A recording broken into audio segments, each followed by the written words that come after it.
Fruits of religious life through practice and practice ensures fulfillment.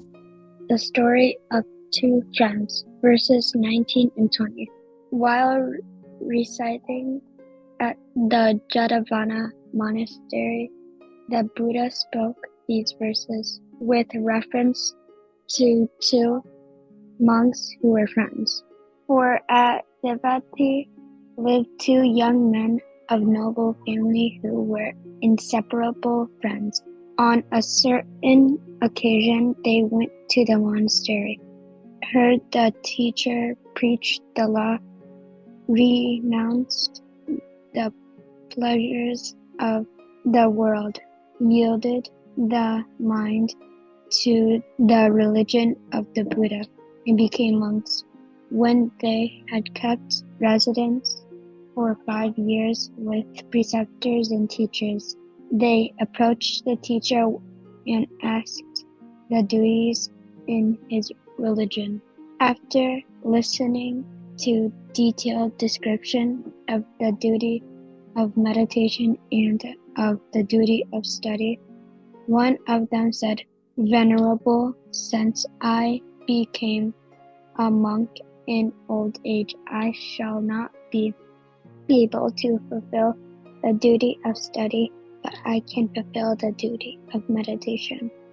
So he had the teacher instruct him in the duty of meditation as far as arahatship, and after striving and struggling attended arahatship together with the supernatural faculties.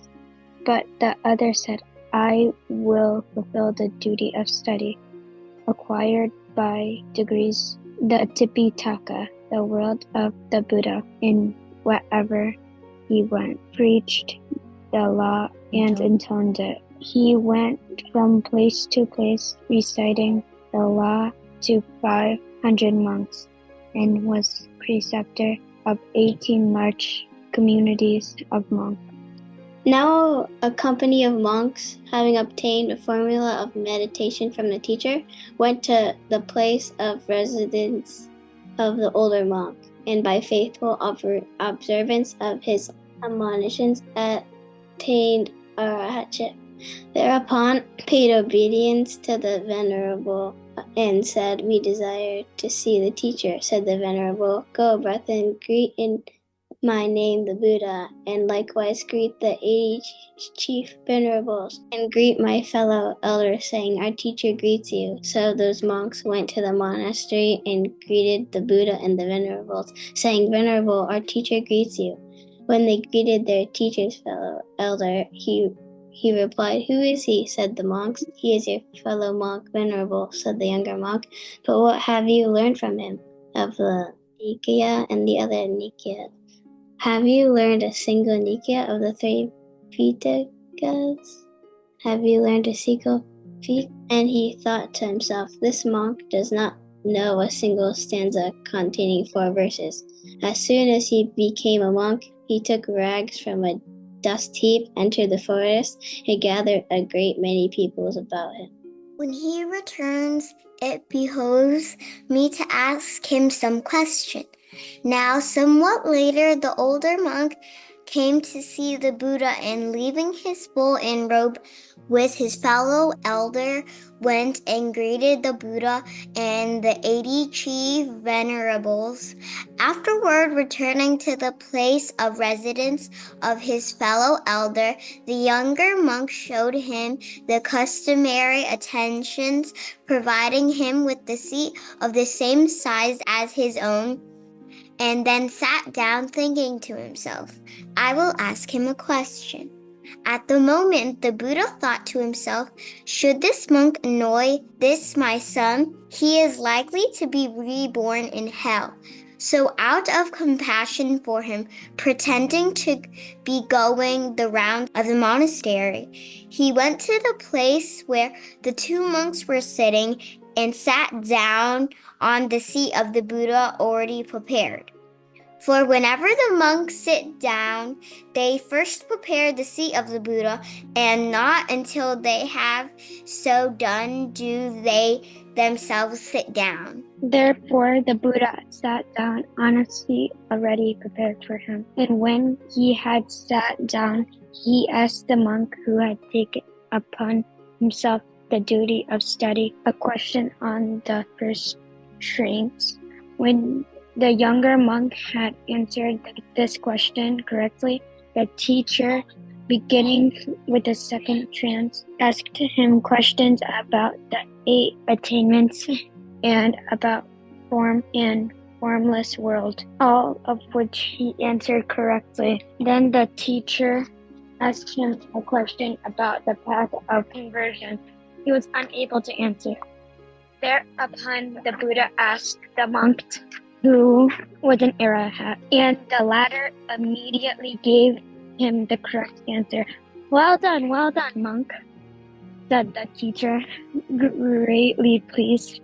The teacher then asked questions about remaining paths in order.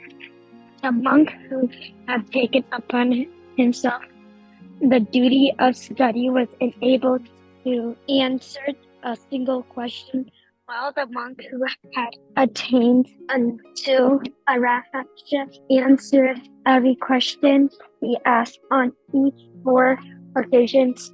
The Buddha bestowed applause to him. Hearing this, all the deities from the gods of earth to the gods of the world of Dhamma, including Navas and Garudas, shouted their applause.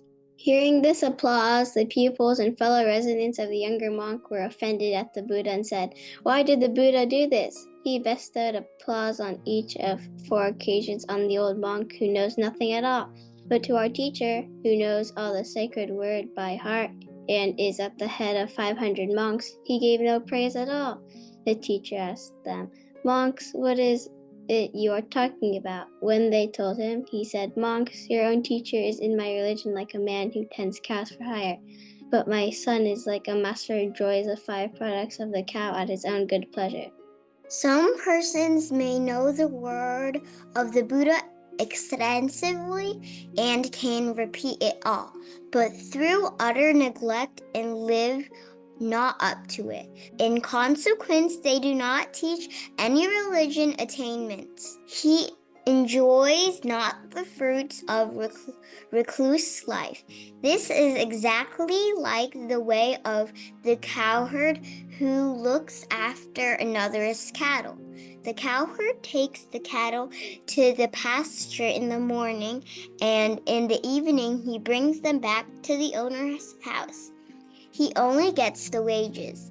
A true seeker of truth, though he may speak only little of the Buddha's word, he may not able to recite extensively from religious texts, but if he belong to the teaching of the Buddha's assiduously, lives in accordance with the teachings of the Buddha, if he has got rid of passion, ill will, and delusion, he has well penetrated experience and is free from clinging to worldly things. He is a partaker of the life of renunciate. Though a person recites much of the sacred text, but negligent and does not recite according to the Dharma, he cannot share the blessings of the holy life. Just as a cowherd, counting other people's cows, cannot taste the milk that comes from them. Verse 19. Though a person recites only a little of the sacred text, but practices according to the Dharma, and becomes truly wise, thus forsaking lust, hatred, and delusion, and no longer clinging to anything of this or any other world, he indeed shared the benefits of the holy life. Verse 20.